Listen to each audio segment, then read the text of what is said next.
All right, welcome back. You're still watching Markets Today right here on Metropole TV. Now, Safaricom in South Africa's Vodacom plan a $13 million, which is about 1.3 billion Kenyan shillings, M-Pesa deal from Britain's Vodafone, all in a bid to widen M-Pesa services across Africa, now and across the African markets, of course, and develop new products. UK's Vodafone owns 35% of Safaricom shares.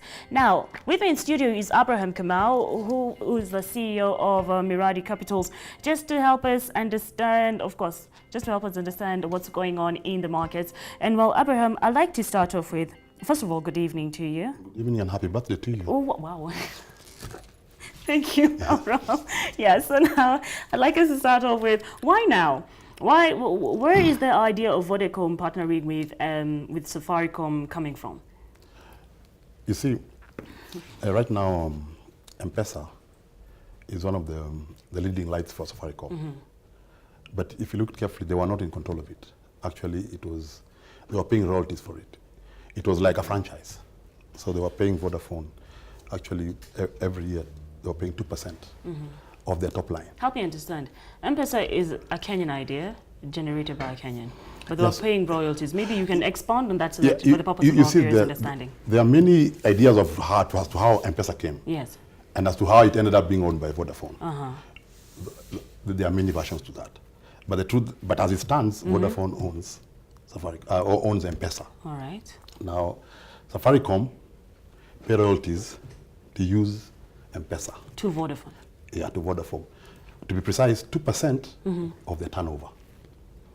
So if you look at their turnover last year, 2% translates to about 1.5 billion.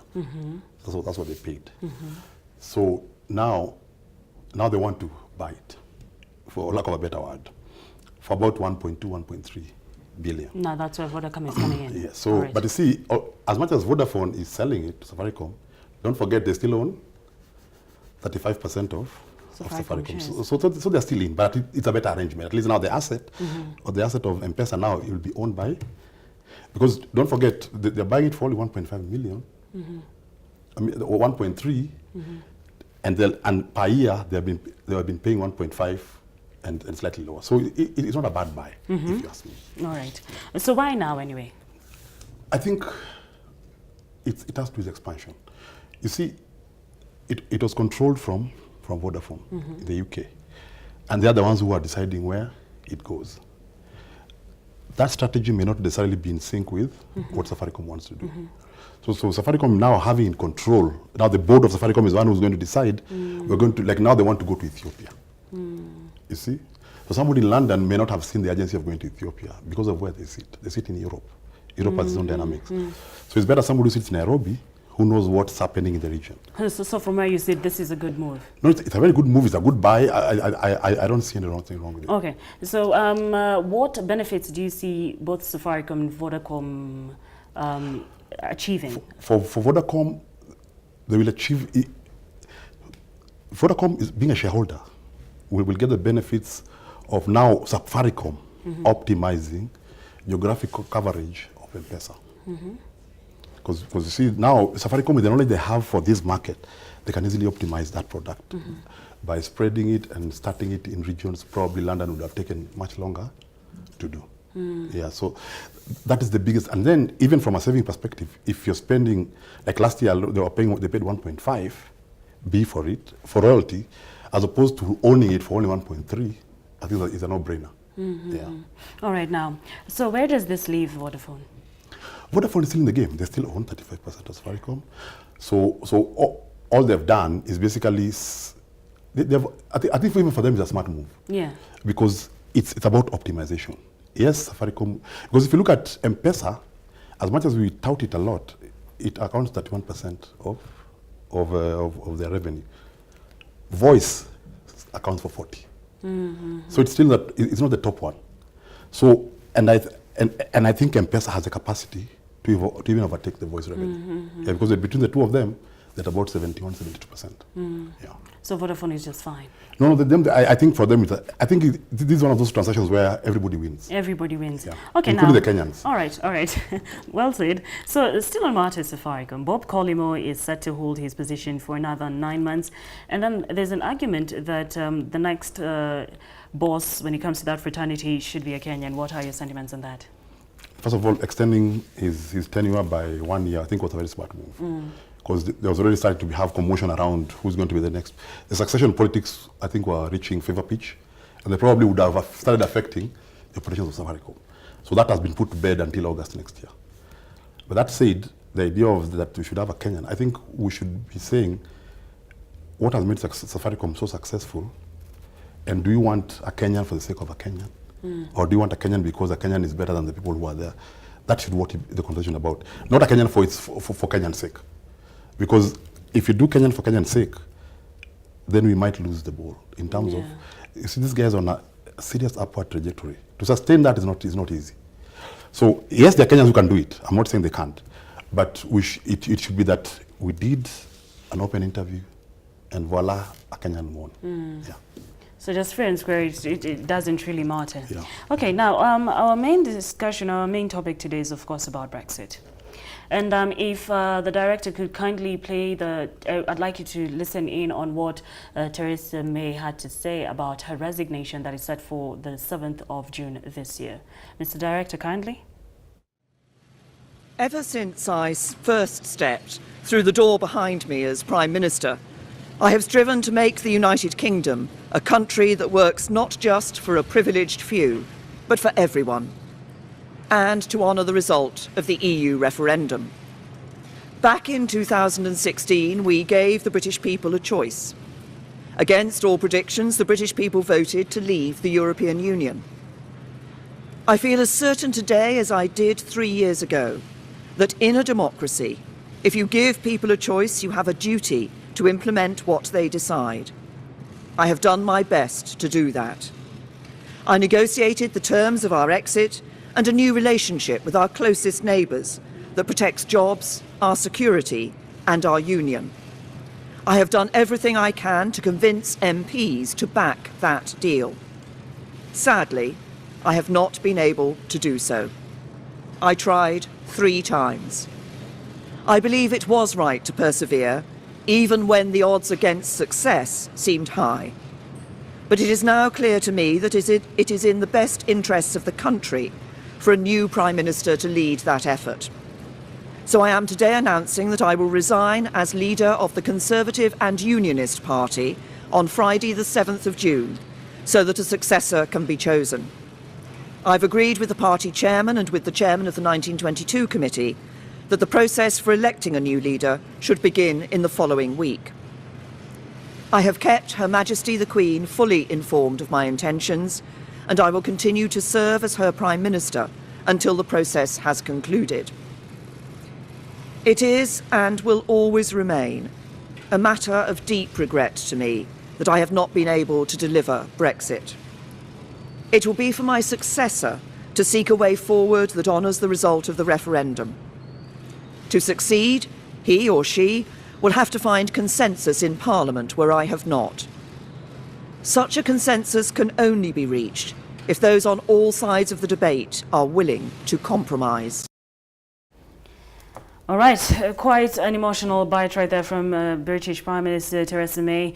And just to quote her words, what caught my eye is, "It is and will always remain a matter of deep regret to me that I have not been able to deliver Brexit," end of quote. Abraham, what is the genesis of Brexit? Okay, allow me to first define what an economic integration bloc is. You see, economic integration comes when countries come together for commercial reasons, and it builds modular. You start with what we call a preferential trade area, where you have preferential rates for your neighbors and people around you. Then you move next one to a free trade area, where goods can move freely within a certain geographical context, like let's say it's African community, but they're still free to charge different customs to the outsiders, All right. each country. Then now you move to a customs union. Customs union is where a trade within them is free, but also even the external barrier is the same. So you charge the same rate for outsiders, and you don't charge anything within yourself. Then now next, you go to a monetary union or currency union. Now that's what EU is, where now you go further and now use a single currency, the euro. And then now, finally, which EU has never gotten to, is a political union, where you have one political leader. So that is how those things flow. If you compare it to this Africa, I think we are still struggling somewhere between preferential trade area and free trade area. That's where we are at. Now, having said that, now Brexit, I think for whatever reason, the British felt that they wanted to leave. Don't forget, they're the only ones who kept their currency. The pound. The pound stayed intact. So they went for a poll. It was very close, 51-49. But if you broke down that 51, the demographics show that it was the older folk that opted to go. And that's what is bringing these problems. But that as it may, one man, one vote. So they carried the day. As I say, the minority have their say, the majority have their day. Now, from that time, almost 3 years down the line, Theresa May has been trying to now say, fine, I did not support leaving, but now that we are leaving, how are we leaving?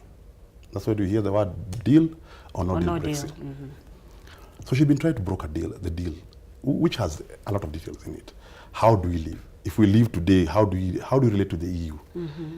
As an EU or as individuals, especially the ones who are next to them. So how do they relate that? Do they keep some of the benefits of being in EU without being in EU? Those are things that they're fighting for. But whenever she bring her deal to Parliament, it would always fail.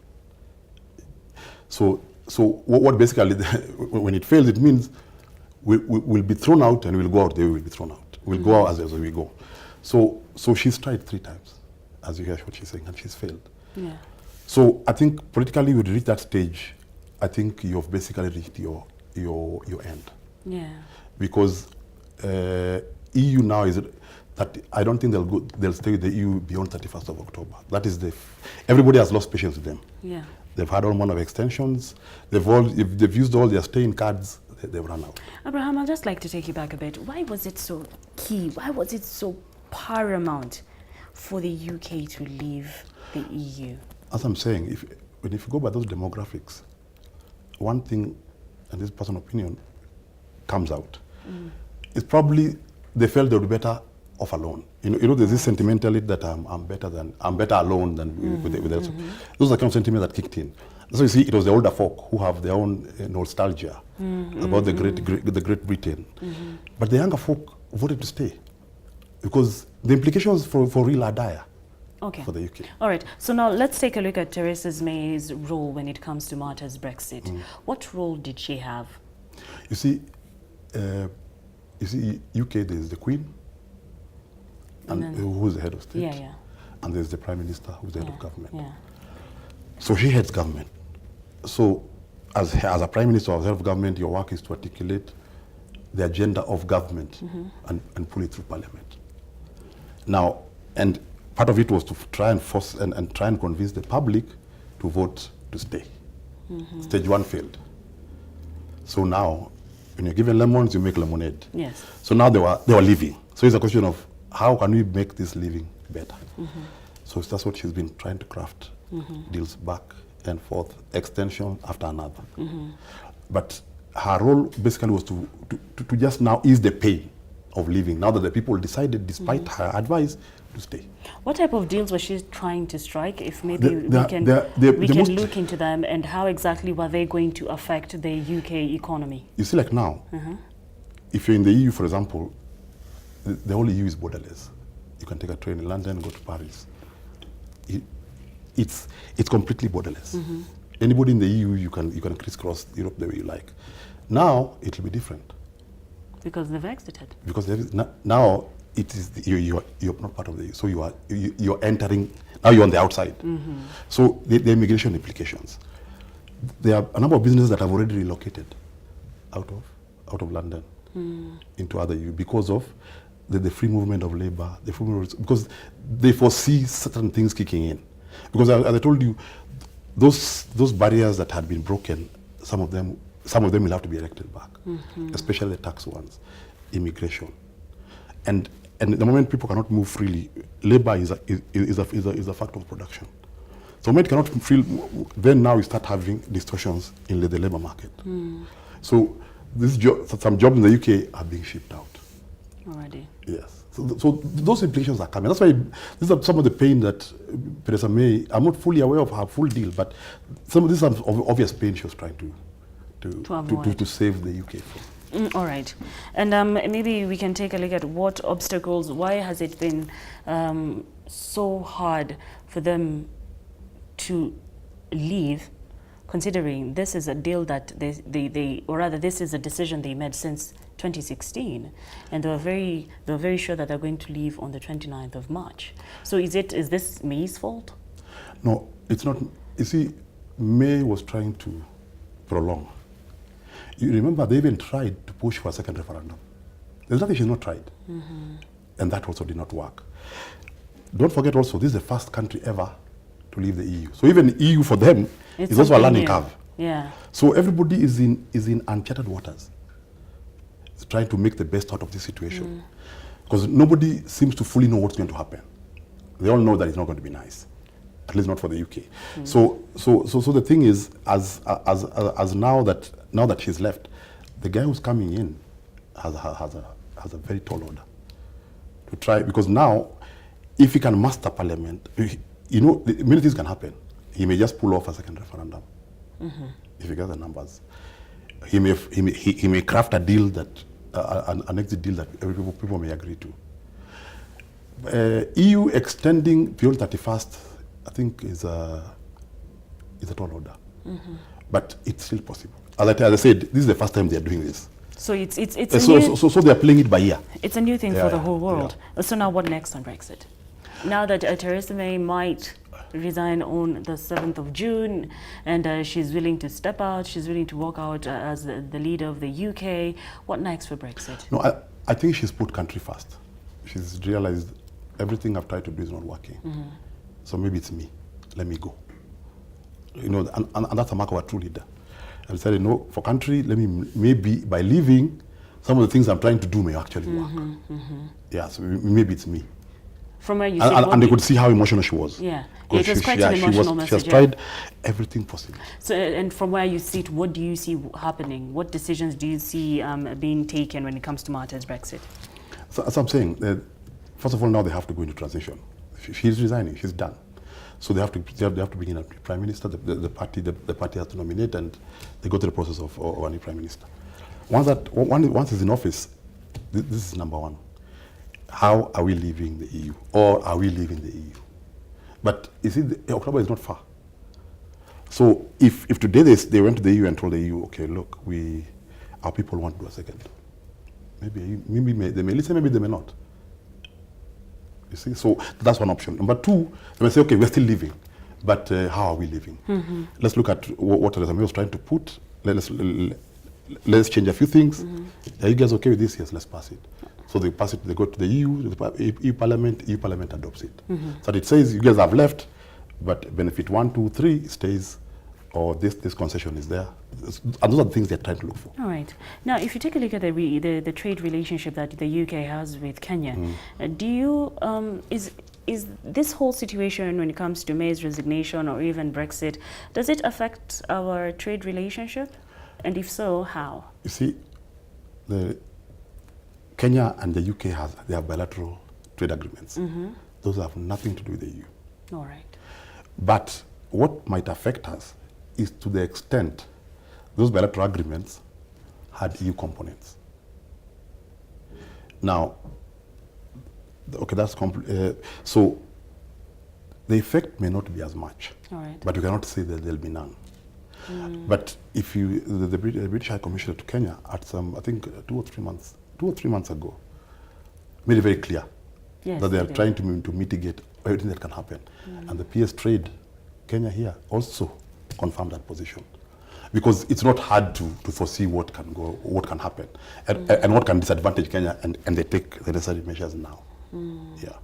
All right. And lastly, if looking at what's going on in the UK, with the UK trying to leave the EU, the Brexit situation, and if you also look at the China and China-US trade war, what would you say about the globe's economy?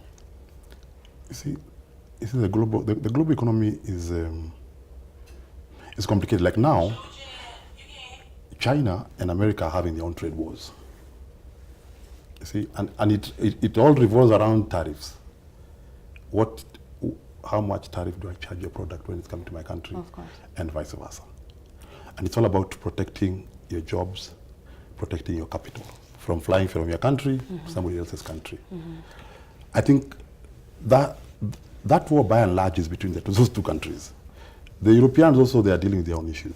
If you come to Africa, we are very interested. We have the East African Community, we have the ECOWAS in West Africa, we have SADC in South Africa, and then we have the Maghreb, the Arab countries up there. That's how Africa is divided into those 4 blocks. So with economic integration, I think the faster you move up those ladders, the better, because they get better as you go higher. Right. What I'd explained, number one. And number two, the bigger the regional cover. Like today, if Africa was one block, we would not need anybody. It would be just fine. Would be just fine. Thank you so much.